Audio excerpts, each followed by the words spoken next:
In love, there are two dimensions.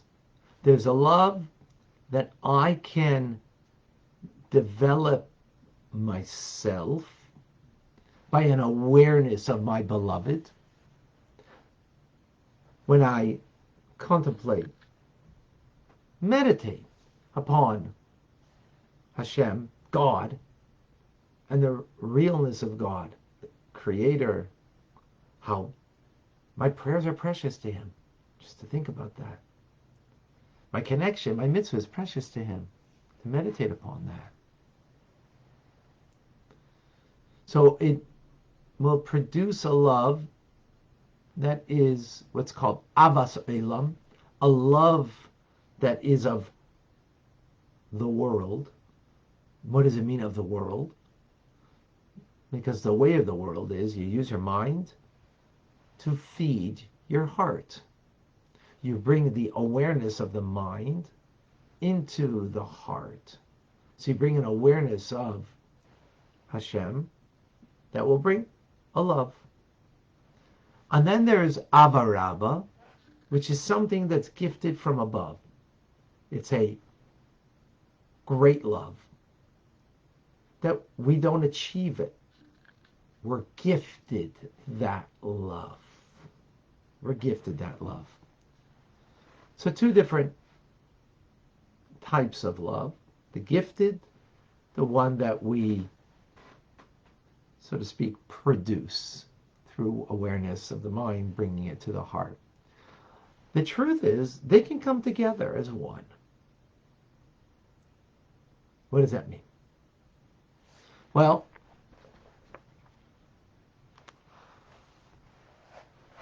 these two grades of love, again, avaraba and avaselam, have many levels, many subdivisions, many gradations to it.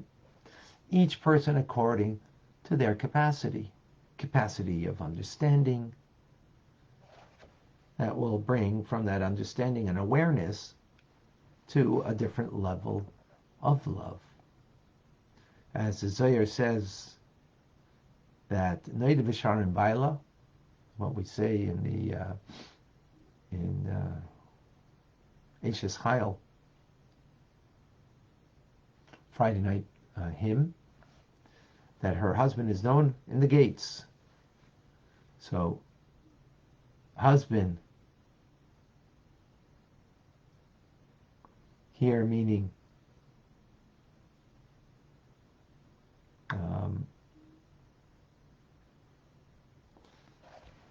the mind, the male that is bringing to, that is fathering an emotion, has many different gates.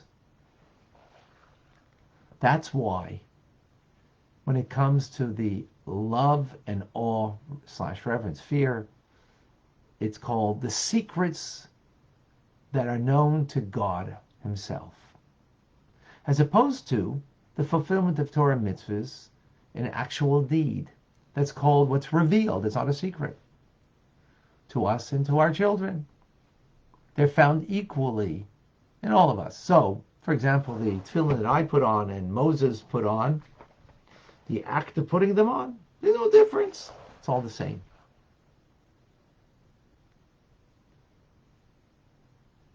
It's all the same, right? One law for everybody. Shabbos is the same law for me and the righteous person. Prayer is the same law for me, and But when it comes to the reverence, the fear, and the love of God, that already varies. Each person according to what their mind and heart is able to produce. We're not equal in that respect. We're not equal. Now, but there is one singular and unique kind of love that kind of brings it all together, that we have a capacity for.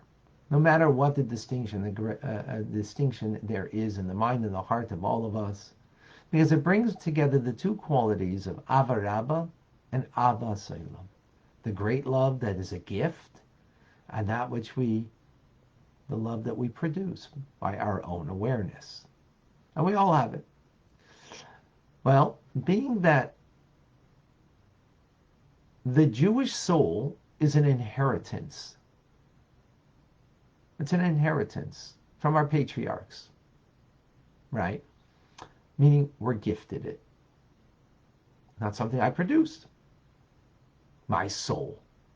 God gave that to me. Right? As opposed to the mind, right? Even though the mind, everybody has different capacity in the mind, but the usage of the mind, that's me.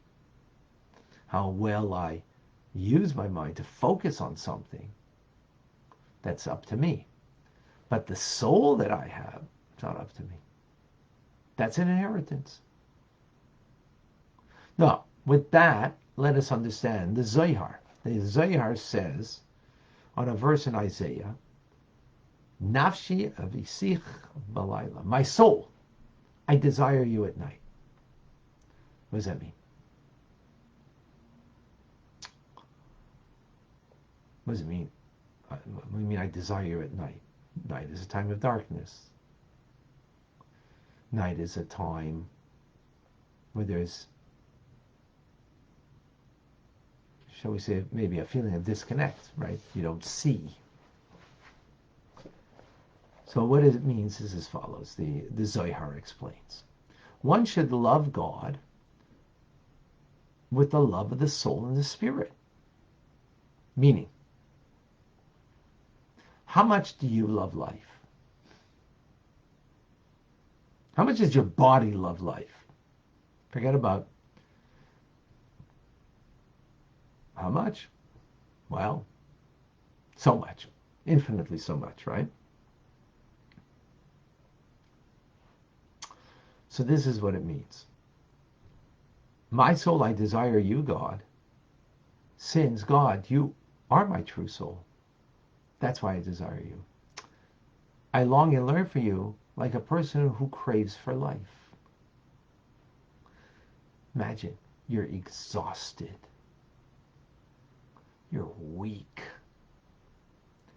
And you want to be revived. You are yearning to be revived. That's the metaphor. Right?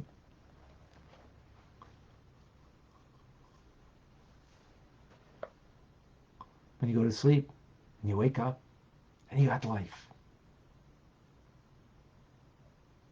You yearn for life. Just as when you yearn for life, when you're exhausted, give me I need that water to, quench my thirst. Give me some strength. I need something, whatever it is. You're yearning for that because what you want is life. So too, that's the metaphor. We long and yearn to draw to the infinite light of God, who is the true life. He is my life. He is my soul. And therefore, I engage in Torah study right now in a manner that I'm yearning for life itself.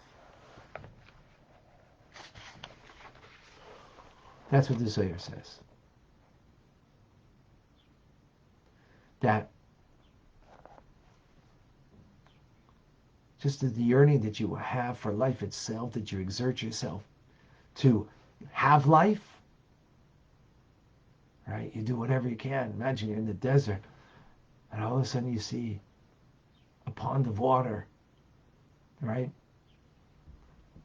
Or a cactus. You're yearning for that. And what do? You put the extra exertion in to get to that pond, even though you're weak and exhausted.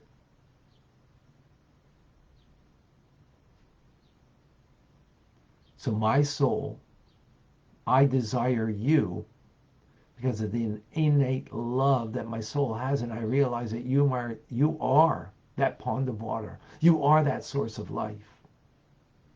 And therefore, I exert myself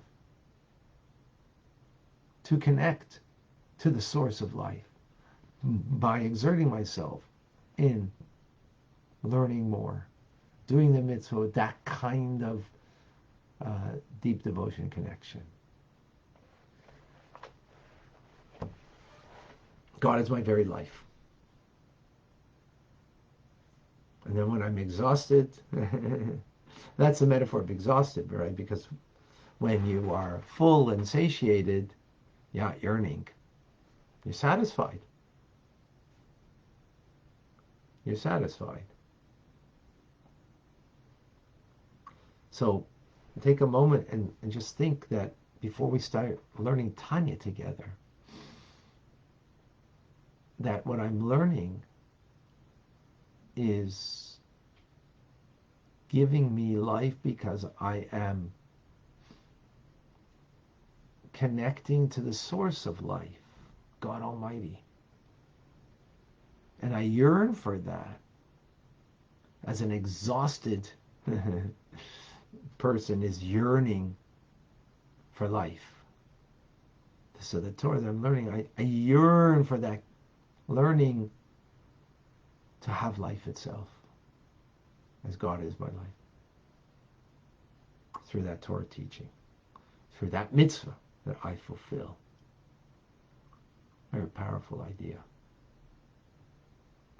That's the beginning of chapter 44. So this combines two elements of love. The element of a gift. God is my life. That's a gift. He's my very soul. That's a gift. I didn't develop that. I didn't create that. I was gifted that. That's avarabba. That great love. Right? It's innate. It's a part of me. At the same time, though, it's the truth. But I've got to use my mind, my awareness of that, to think that now I am studying Torah in a way that I exert myself. And that's the key. The key will be the exertion that we put into this. Right? If it's just sitting back and, okay, Rabbi, entertain me today. I didn't hear a joke from you yet. Or I didn't hear a golden nugget yet that, that is tantalizing me. There's no exertion there. Right? The exertion is that I'm just again, the metaphor is you're exhausted. You're in the desert. And there's water there before you. You're weak. What are you going to do? Oh, hi, water. Hey, tell me a joke. No, you are running for it. You are putting the extra effort into it. Because that's life. Same thing as our Torah that we're learning right now. The extra effort. In other words, the focus. I think that would be probably, often we multitask and we're not truly focused. Often our minds are in our own world. Like, I've already got what to say to you, Rabbi, so I'm going to, I'm thinking what I'm thinking, but we're not exerting ourselves in what's being taught. That also happens, for example. But the exertion here is sometimes just, I'm totally in. There's no other reality. There's nothing else. It's my life. So of course there's nothing else. A different way to approach a mitzvah. So there is my element there. There's me that I have to produce that. That's the avas olam, the love of the world, meaning of the world, meaning the way of the world is, the human condition is that you use your mind, your awareness, and you feed that to your heart. Amazing stuff. Alan, please share with us. Thank you so much, Rabbi Fine. And this was the perfect Torah for today. This is like amazing, just like it's perfect. Today is the 17th day of the Omer, which is Tiferet Shepet Tiferet. Mm-hmm.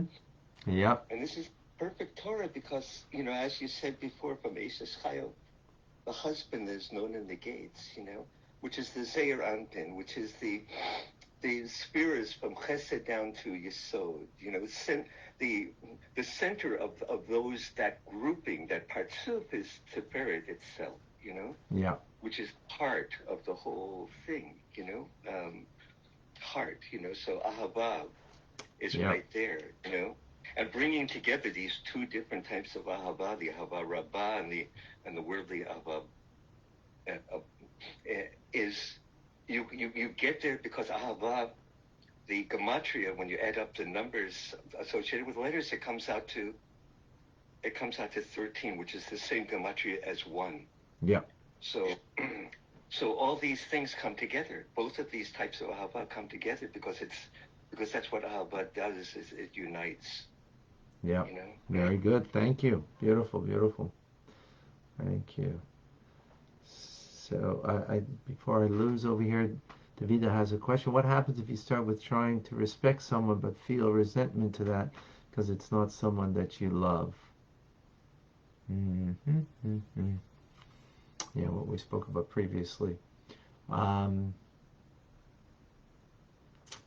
so actually, to tie in with what Alan just said, today's Tiferes should be Tiferes in the accounting of the Omer. Tiferes means beauty. Beautiful or beautiful. So what's beautiful or beautiful? So it refers to beautiful is something that is symmetrically colors that come symmetrically together, and they bring out a beauty, right? They don't clash. When something clashes, so it doesn't bring out beauty. Something that's symmetrical, something that or that just blends beautifully together, that's beauty, right? That's what's called beauty. Now, sometimes you might want to clash for whatever, maybe not. Let's use it. We're using it as a metaphor. So that is the concept of compassion. Compassion is a symmetry of Chesed and Gvura. It is a coalescing, in a beautiful way, of two opposites, of opposite colors, opposite um, midah, self-expression of emotion. Chesed is indiscriminate giving, and Gvura is very discriminating, and very discriminating, very judging, and doing things based on, you know, so to speak, the letter of the law rather than beyond the letter of the law. And both have a place, of course. But compassion melds the two together, brings them two together. Because indiscriminate giving means just giving because you are a giver, not because the person is deserved, or not because you're taking into consideration the individual. It's you're a giver, so you give, right? Gvura, you take very much into consideration the person. That's why there's a judgment made. There's a judgment made, right? Oh, you worked the hour, you get paid for the hour, and that's taking into consideration the individual. You didn't work the hour, you goofed off, so you don't get, right? Compassion means that you take into consideration the person's situation. Oh, you didn't work the hour. So judgment would just say you don't give. Compassion would say, oh, you know what? I know that you're having difficulties at home with that or whatever issue there is. And out of compassion, you know what? I'm giving you this hour in any case. I'm paying for it because of the difficulty that you have. So, in other words, bringing chesed, doing an act of kindness. Sometimes if we have compassion for another, that will redeem the love. Sometimes we can't love somebody, we'll redeem the love. But, and therefore sometimes we need to have compassion in order to allow us to say, oh, whatever that compassion will express itself and how it will express itself. Yeah. Absolutely. That's what I suggest. All right, folks. We start today Rambam from the beginning. Yesterday we finished Rambam. Today we start a whole new world. Today is an opportunity, folks, to get on the bandwagon. Starting a new season, a new year. Learning every mitzvah in the Torah, not in a mystical dimension, but on a halachic Jewish law dimension. And by learning that, we get a taste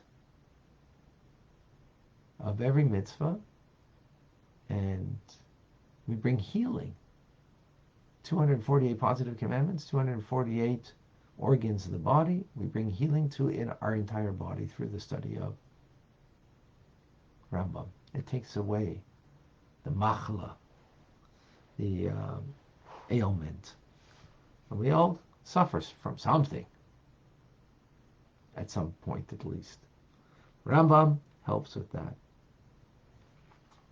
Helps with that. So we're going to go there right now, on Zoom or on Facebook, Chabad ZK. Tonight there'll be at 6:30. There will be a Torah studies. TRC will be on Thursday, not tonight, as we have the Siyum Rambam here in Chabad, the conclusion celebration of last year's learning, which will, God willing, have Zoom, and I'll send that out. And most importantly, if you want to join us now, you can also come on Zoom, 770-6085. I'm Rabbi Ronnie Fine. Come to you, Chabad Zich and Kadesh, Montreal, Canada. It's a privilege and a pleasure to share with you the Tanya. Have an amazing day. Thank you.